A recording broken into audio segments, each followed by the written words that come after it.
Hi everyone.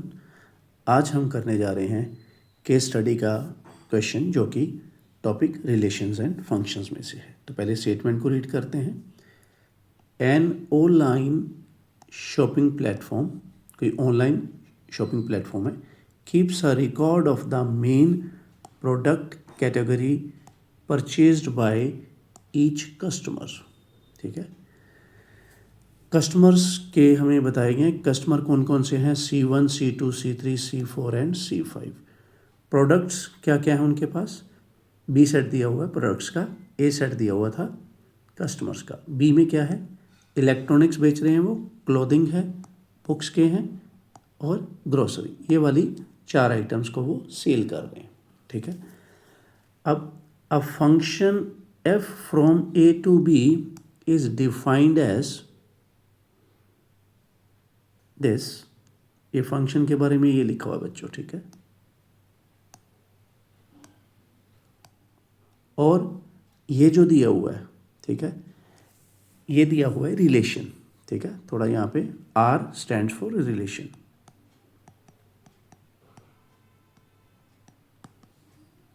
ठीक है, अब क्या लिखा है रिलेशन में, थोड़ा इसको अच्छी तरह से पढ़ो।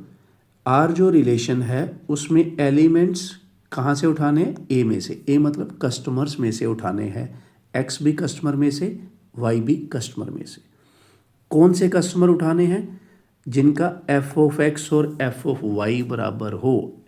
एफ ऑफ एक्स और एफ ऑफ वाई बराबर हो मतलब ये चीज़ें, जैसे एफ ऑफ C1 दिया हुआ है इलेक्ट्रॉनिक्स, एफ ऑफ C2 दिया हुआ है बुक्स, एफ ऑफ C3 दिया हुआ है क्लोथिंग, एफ ऑफ 4 दिया है इलेक्ट्रॉनिक्स, एफ ऑफ C5 दिया है ग्रोसरी। तो अभी मैं क्लियर करूँगा और भी। ठीक है, अब आगे पढ़ते हैं। Two customers are related, relation की बात की है। If the purchased from the same category, दो कस्टमर्स एक दूसरे से रिलेटेड कब होंगे, अगर वो एक ही कैटेगरी का सामान खरीदते हैं। जैसे कि आप यहाँ पे देख रहे होगे, अभी मैं थोड़ा कलर चेंज करता हूँ। ये देखिए, ये जो यहाँ पे देखिए एफ ऑफ C1 में क्या है, सी कौन सा प्रोडक्ट खरीद रहा है, इलेक्ट्रॉनिक्स, और यहाँ पे देखिए 4, यहाँ पे C4 कौन सा प्रोडक्ट खरीद रहा है, इलेक्ट्रॉनिक्स। तो यहाँ पे जैसे C1 और C4 क्या है, सेम तरह की परचेजिंग कर रहे हैं। बाकी आगे थोड़ा मैं और बताऊंगा।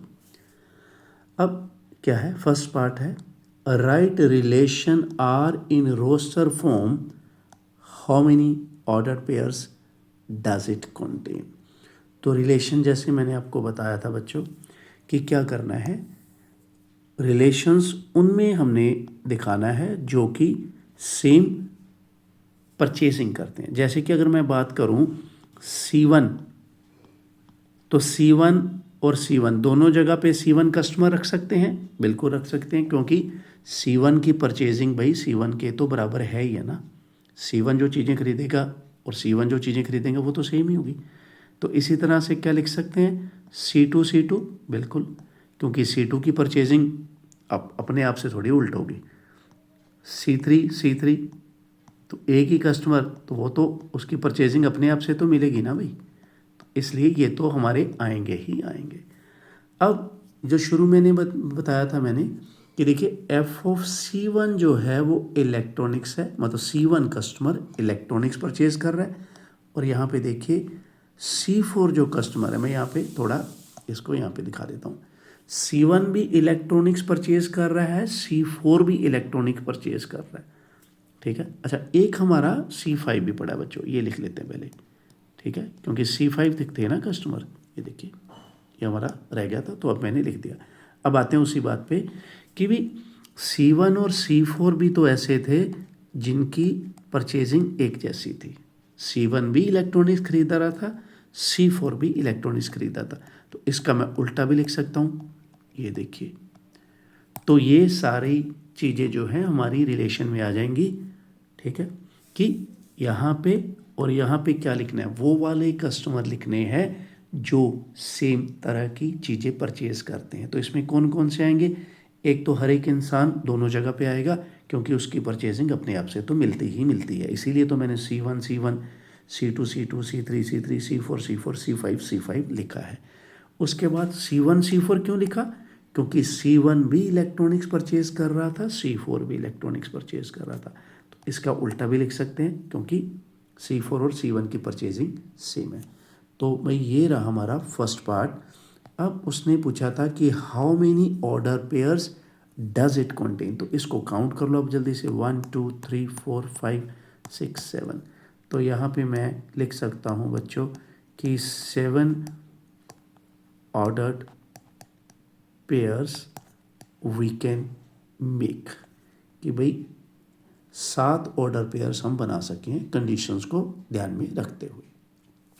अब आओ सेकेंड पार्ट में, check whether the relation R is reflexive, symmetric and transitive. क्या रिलेशन जो हमने अभी बनाया है 7 ऑर्डर पेयर्स वाला, क्या वो रिफ्लेक्सिव है? अभी मैं बताता हूँ। देखिए रिफ्लेक्सिव के लिए कंडीशन क्या होती है कि जो भी एलिमेंट्स ए सेट में हैं, ये वाले C1 C2 C3 C4 C5, तो रिलेशन को रिफ्लेक्सिव तब बोला जाता है जब उसमें ये वाले सारे के सारे उसमें प्रेजेंट होने चाहिए, तभी उसको बोल सकते हैं। तो अभी आप देखिए कि क्या ये 5 के 5 वहाँ पे प्रेजेंट हैं? यस। तो इसलिए हम बोल सकते हैं कि रिलेशन हमारा रिफ्लेक्सिव होगा। अब चेक करते हैं सिमेट्रिक। सिमेट्रिक क्या होता है कि हर एक ऑर्डर पेयर का उल्टा ऑर्डर पेयर वहाँ पे होना चाहिए। अभी मैं बताता हूँ कैसे। देखो C1 का उल्टा तो बेटा C1 ही है, तो इसको तो कुछ करना नहीं। C2 का उल्टा C2 ही है, C3 का उल्टा C3 है, C4 का उल्टा C4 है, C5 का उल्टा C5 है। तो यहाँ पे तो इसका उल्टा करोगे तो ये सेम ही बनेगा। अब देखिए यहाँ पे ज़्यादा क्लियर होगी बात। C1 C4 है तो इसके साथ C4 और C1 भी चाहिए था, ये रहा। अगर यहाँ पे C1 C4 है तो C4 और C1 भी चाहिए था, तब सिमेट्रिक होते हैं। तो हम यहाँ पे बोल सकते हैं कि भी अगर AB वहाँ पे है, इन जनरल अगर मैं बात करूँ, और वहाँ पे हर एक का उल्टा भी वहाँ पे हो, जैसे कि AB का उल्टा, मैं इन जनरल अगर बात करूँ तो AB का उल्टा अगर वहाँ पे BA है, ठीक है, जैसे कि हम देख पा रहे हैं, जैसे मैंने अभी चेक भी करवाया था, तो इसका मतलब ये रिलेशन क्या है, सिमेट्रिक भी होगा ही होगा। अब आते हैं थर्ड बात पे। थर्ड क्या था? ट्रांजिटिविटी चेक करो। ट्रांजिटिविटी की डेफिनेशन ये होती है कि अगर AB रिलेशन के अंदर है, BC रिलेशन के अंदर है, और इतनी इनपुट देने के बाद अगर हम यहाँ पे पहुँच जाते हैं कि भी A और C भी रिलेशन के अंदर है, और ये सभी एलिमेंट्स के लिए ट्रू हो जितने भी उस सेट के अंदर हैं, तो हम बोल सकते हैं कि रिलेशन ट्रांजिटिव होगा। जैसे यहाँ पे ट्रांजिटिव थोड़ा देखो लेंथी तो होता है। अब मैं थोड़ा यहाँ पे आपको बताने की कोशिश करता हूँ। देखो यहाँ पे मैंने C1 उठा लिया, ठीक है, तो यहाँ पे C1 है एक इनपुट, तो इसकी नेक्स्ट इनपुट क्या बन सकती है? ये वाली C1 C4, क्योंकि ट्रांजिटिविटी के लिए बच्चों ये दोनों चीज़ें मैच होनी चाहिए। तो तभी मैंने ये थोड़ा नोइंगली ये वाला ऑर्डर पेयर और ये वाला ऑर्डर पेयर उठाए हैं। तो ये दोनों मिलने चाहिए, मिल गए। तो अब इनकी आउटपुट में क्या आना चाहिए? ये वाला फर्स्ट और लास्ट वाला, जैसे यहाँ पे मैंने लिखा है AC आना चाहिए। तो क्या C1 C4 है? यस, ये रहा। इसी तरह से अगर मैं C2 का देखूं तो ये किसी के साथ पेयरिंग ही नहीं कर रहा, तो ये पास हो गया। क्या C3 किसी के साथ पेयरिंग कर रहा है? नहीं कर रहा। C4 कर रहा है? यस, ये दिखाता हूँ अभी। देखिए C4 अगर आप उठाओगे, आप बोलोगे कि ये रिलेशन में है, उसके बाद दूसरा ऑर्डर पेयर आपको ये उठाना पड़ेगा, क्योंकि वो उठाना पड़ेगा जो कि C4 से शुरू हो, ठीक है। तो इनपुट वाइज ये बात हमारी ठीक है, ठीक है। C4 तो यहाँ पे C4 से शुरू होके C1 में ख़त्म। अब इनकी आउटकम हमें ये चाहिए थी बच्चों, C4 और C1, क्या ये यहाँ पे है? C4 और C1 के आउटकम, हाँ ये खुद ही है, ये खुद ही एक आउटकम बना हुआ है, तो इसलिए ये भी क्या है? ट्रांजिटिव है। तो इस तरह से हम ट्रांजिटिविटी को करेंगे यस। चलिए अभी आते हैं इक्विवेलेंस क्लास पे ये कई बार ये कन्फ्यूज़न का कारण बन जाता है, तो मैं इसको थोड़ा सा अच्छी तरह से बताता हूँ आपको। थर्ड पार्ट क्या कर रहे हैं, equivalence classes of relation R. तो रिलेशन आर के अंदर क्या एलिमेंट है, अगर मान लो मैं C1 जो है, तो इक्विवेलेंस क्लास को ऐसे लिखते हैं, ऐसी ब्रैकेट डालनी होती है। अब मैं देखूंगा कि C1 से रिलेटेड कौन कौन से एलिमेंट है। C1 से रिलेटेड एक तो C1 खुद है, तो मेरे को ये लिखना पड़ेगा करली ब्रैकेट में कि भाई ये खुद से रिलेटेड है।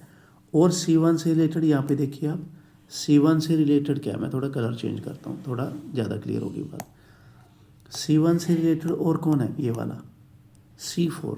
तो यहाँ पे आपको लिखना पड़ेगा कि C1 की इक्विवेलेंस क्लास में C1 खुद आएगा और C4 आएगा। इसी तरह से C2 की इक्विवेलेंस क्लास देखते हैं। C2 से रिलेटेड देखो बच्चों, C2 से रिलेटेड तो भाई C2 खुद ही है और तो कुछ है ही नहीं, तो फिर इसका मतलब यहाँ पे मैं लिखूँगा सिर्फ C2 और वो भी कर्ली ब्रैकेट में। अब C3 की इक्विवेलेंस क्लास देखो, यहीं से देखना हमने, तो C3 की इक्विवेलेंस, C3 से रिलेटेड सिर्फ C3 ही है, तो यहाँ पे आपका जवाब आएगा कर्ली ब्रैकेट में C3। उसी तरह से C4 की इक्विवेलेंस क्लास देखो, C4 से कौन रिलेटेड है, ये देखो C4 से रिलेटेड C1 ही है, दोनों जगह पे C4 से रिलेटेड क्या है, सिर्फ C1, तो यहाँ पे आप लिखोगे C1, ठीक है। और C4 खुद भी है, नहीं यहाँ पे थोड़ा हम जल्दी में ये लेके, C4 से रिलेटेड C1 भी है बच्चों और C4 खुद भी है, ठीक है ना। यहाँ पे ये देखिए ना, ये भी था, हम इसको इग्नोर कर गए, तो अब ध्यान रखना है C4 से रिलेटेड C4 खुद है और एक C1 है। अब और देखते हैं C5, यस C5 से रिलेटेड ये रहा, C5 सिर्फ अपने साथ ही रिलेटेड है, तो यहाँ पे C5 की इक्विवेलेंस क्लास में सिर्फ आप लिखोगे C5 कर्ली ब्रैकेट में, ठीक है। चलिए अब है फोर्थ पार्ट, ठीक है। Right function f in order pairs, pair form and draw it's arrow diagram, ठीक है। चलिए इसको करते हैं बढ़िया तरीके से सॉल्व। क्या उसने बोला है कि एक तो एरो डायग्राम बनाओ, एक फंक्शन को आप ऑर्डर पेयर में लिखो। तो अब यहाँ पे एरो डायग्राम बनानी है, तो थोड़ी सी मेरे को यहाँ पे स्पेस चाहिए। ये देखिए यहाँ पे मैं लिखूँगा A सेट, यहाँ पे मैं लिखूँगा B और यहाँ पे लिखूँगा F। अब A सेट में शुरू में हमने स्टेटमेंट में देखा था कि जो 5 कस्टमर थे ये हमारे A सेट में थे। ये देखिए मैं आपको शुरू में दिखाता हूँ, ये देखिए ये था हमारा A सेट। और B सेट में हमारे पास क्या है, electronics, clothing, books and grocery, तो इसको मैं B में लिखता हूँ, ठीक है। पहले क्या था, इलेक्ट्रॉनिक्स, ठीक है, उसके बाद क्या था, बुक्स, देन उसके बाद क्या था, क्लोथिंग, और उसके बाद है ग्रोसरी। चलो अब एरो डायग्राम कैसे बनेंगी, किसकी मदद से, स्टेटमेंट को रीड करते हैं। ये जो है जैसे लिखा है कि f of C1 is electronics, तो इसका मतलब C1 जो अपना एरो चलाएगी वो चलाएगी इलेक्ट्रॉनिक्स के ऊपर, ठीक है। अब आगे बढ़ो, देखिए ध्यान से, FC2 बुक्स, ये देखिए C2 अपनी एरो चलाएगा बुक्स के ऊपर। चलिए आगे, तीसरा है C3 अपनी एरो चला रहा है क्लोथिंग के ऊपर, C3 अपनी एरो चला रहा है क्लोथिंग के ऊपर, सही जा रहा है। अब चलिए F4 चला रहा है इलेक्ट्रॉनिक्स पे एरो, तो यहाँ पे C4 से आप एरो खींचोगे जो कि इलेक्ट्रॉनिक्स को जाके लगेगी, ठीक है। अब आगे C5 जो कस्टमर है वो एरो चला रहा है ग्रोसरी पे, तो ये हमारी एरो डायग्राम बन गई, ठीक है। अब क्वेश्चन में डिमांड की थी कि फंक्शन को ऑर्डर पेयर बना के लिखो, तो अब मैं देखूंगा C1 ने एरो किस पे चलाई थी भी, इलेक्ट्रॉनिक्स पे, तो मेरे को ऐसे एक ऑर्डर पेयर ये मिल गया, C1 की एरो लगी है इलेक्ट्रॉनिक्स को। फिर मैंने यहाँ से देखा C2 किस पे एरो चला रहा है, बुक्स पे, तो ये एक ऑर्डर पेयर बन गया C2 और बुक्स का। C3 किस पे एरो चला रहा है, क्लोथिंग पे, तो ये तीसरा ऑर्डर पेयर हो गया। C4 का देखो ध्यान से, C4 भी इलेक्ट्रॉनिक्स के ऊपर तीर चला रहा है भाई, तो C3 और इलेक्ट्रॉनिक्स हो जाएगा। C5 तीर किस पे चला रहा है, ग्रोसरी पे, तो ये हो गया हमारा फोर्थ पार्ट कंप्लीट। ठीक है, एरो डायग्राम हो चुकी है हमारी, और उसी के साथ हमारा क्या था, ऑर्डर पेयर भी बना दिया हमने। अब पढ़ते हैं fifth part. State whether F is 1 1 और many 1, also right its domain, codomain and range. ठीक है, पहले तो चेक करते हैं भी फिफ्थ जो फोर्थ पार्ट था उसमें हमने फंक्शन बनाया था ना पूरा, तो क्या ये फंक्शन 1 1 है, नहीं 1 1 नहीं है, क्योंकि देखो C1 जो है, C1 की इमेज भी इलेक्ट्रॉनिक्स है, C4 की इमेज भी इलेक्ट्रॉनिक्स है। तो हम यहाँ पे लिख सकते हैं, थोड़ा एक्सप्लेनेशन थोड़ी अच्छी हो जाएगी, कि C1 और C4 दोनों की इमेज क्या है, इलेक्ट्रॉनिक्स। तो इसलिए ये 1 1 नहीं हो सकता, ये कौन सा फंक्शन है, मैनी वन फंक्शन। अगर दो ऑब्जेक्ट्स की या दो से ज़्यादा ऑब्जेक्ट्स की इमेज सेम हो तो फिर वो क्या हो जाता है, मैनी वन। ठीक है, अब एक चीज़ हमसे पूछी गई थी और कि डोमेन क्या है, तो डोमेन होती है बच्चों ये वाला सारा, लेफ्ट वाला सारा डोमेन है, लेफ्ट वाला सारा सेट। हमारा फंक्शन अगर ए से बी जा रहा है तो ए हमारी डोमेन होगी। चलिए अभी रेंज देखते हैं। रेंज वो एलिमेंट्स हैं बी में जिनके ऊपर एरोज लगे हैं, मतलब जो जो इमेजेस हैं। एक तो इलेक्ट्रॉनिक्स पे एक तीर लगा था भाई, बुक्स पे भी एक तीर लगा था, क्लोथिंग पे भी लगा था, और ग्रोसरी पे भी लगा था, तो ये होगी रेंज। अब कोडोमेन क्या है, कोडोमेन होता है पूरा बी सेट, चाहे उस पर तीर लगा हो या ना लगा हो, वो हमारा क्या होता है, कोडोमेन। तो हमारा बी सेट जो है, तो यहाँ पे इन शॉर्ट हम लिख सकते हैं कि पूरे का पूरा बी सेट जो है वो क्या है, कोडोमेन। ठीक है, राइट वाला जो होता है वो कोडोमेन होता है, लेफ्ट वाला जो होता है वो डोमेन होता है। चलिए अब आगे बढ़ते हैं क्वेश्चन की ओर। If books category is remove from the app, write the new function with revised domain, range and codomain. अब क्या बोल रहा है भाई कि बुक्स वाली कैटेगरी अगर हटा दी जाए तो, अगर इसको अच्छी तरह से समझना है हमने तो इसको मैं एक बार दोबारा से बनाता हूँ। देखिए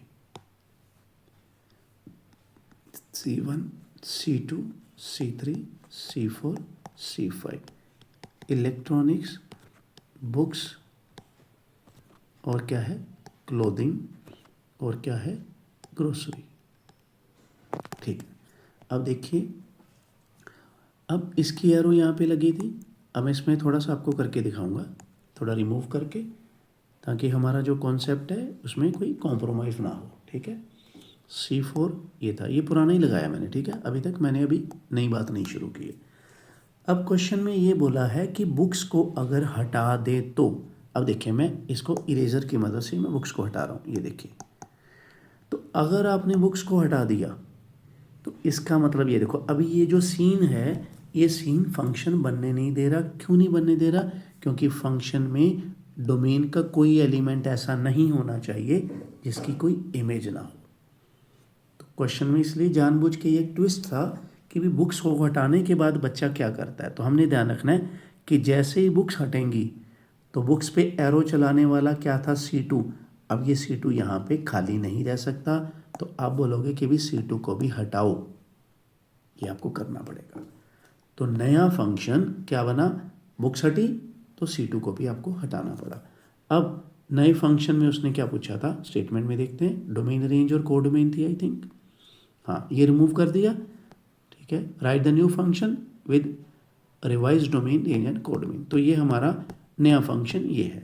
ठीक है, एरो डायग्राम उसकी बन चुकी है। अब इसके डोमेन लिखते हैं।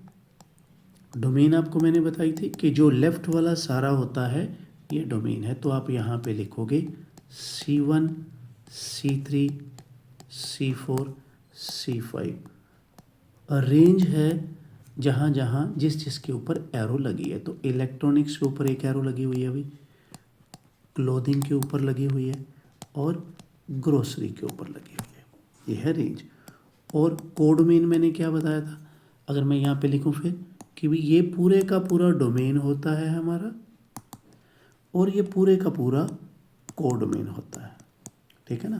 तो और कोडोमेन को लिखूँ मैं तो यहाँ पे कह सकते हैं कि कोडोमेन रेंज के बिल्कुल बराबर की है, ये रहा भाई। तो इस तरह से हमारा फंक्शन जो है वो बन चुका है।